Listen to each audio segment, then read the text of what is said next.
নমস্কার সকলকে, গানওয়ালার পরিবারে আপনাদের সকলকে স্বাগত জানাই। আশা করি আপনারা সকলে ভালো আছেন, আমিও ভালো আছি। আজকে কি শেয়ার করছি আপনাদের সঙ্গে আপনারা দেখে বুঝেই গেছেন।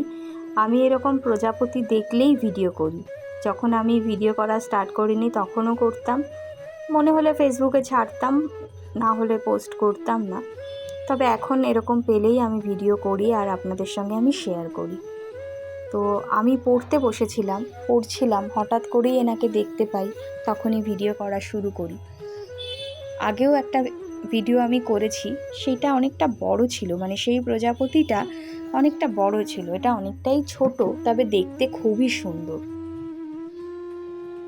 মুখ থেকে সমানে একটা কিছু বার করছে, আর আমি ওটাই বোঝার চেষ্টা করছিলাম যে এটা কি ওর শরীরের অংশ না মুখে কিছু আটকে গেছে।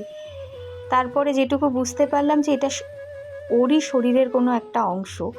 আমি ঠিক বুঝতে পারিনি, আপনারা যদি বুঝতে পারেন অবশ্যই কিন্তু আমাকে কমেন্ট করে জানাবেন। আর আপনারা কারা কারা এইরকম প্রজাপতি দেখলে বা ফড়িং দেখলে ভিডিও করেন বা দেখতে পছন্দ করেন সেটাও কিন্তু কমেন্ট করে জানাবেন।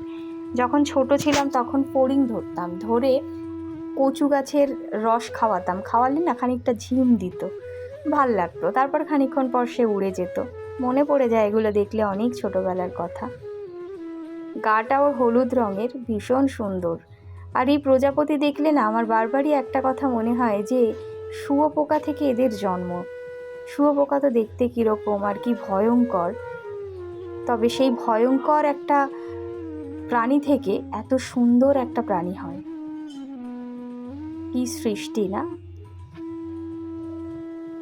দেখুন চোখগুলো, আমি একদম ওপর থেকে নিয়ে ওর চোখগুলো, ওর পাখনা সমস্তটাই যাতে বোঝা যায় সেভাবে ভিডিও করার চেষ্টা করেছি, কিন্তু সবটা না ভালো বোঝা যাচ্ছে না। সামনে থেকে ও আরও সুন্দর দেখতে।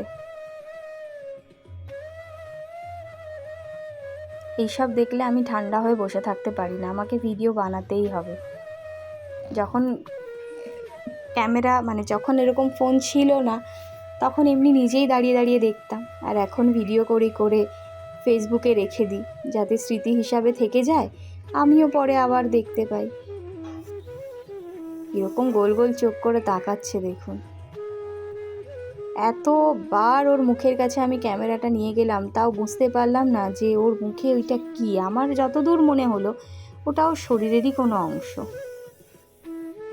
চলুন ভিডিওটা তাহলে এখানেই শেষ করছি, এখানেই বিদায় নিচ্ছি। যদি ভালো লাগে লাইক কমেন্ট শেয়ার করবেন। সকলে খুব ভালো থাকবেন।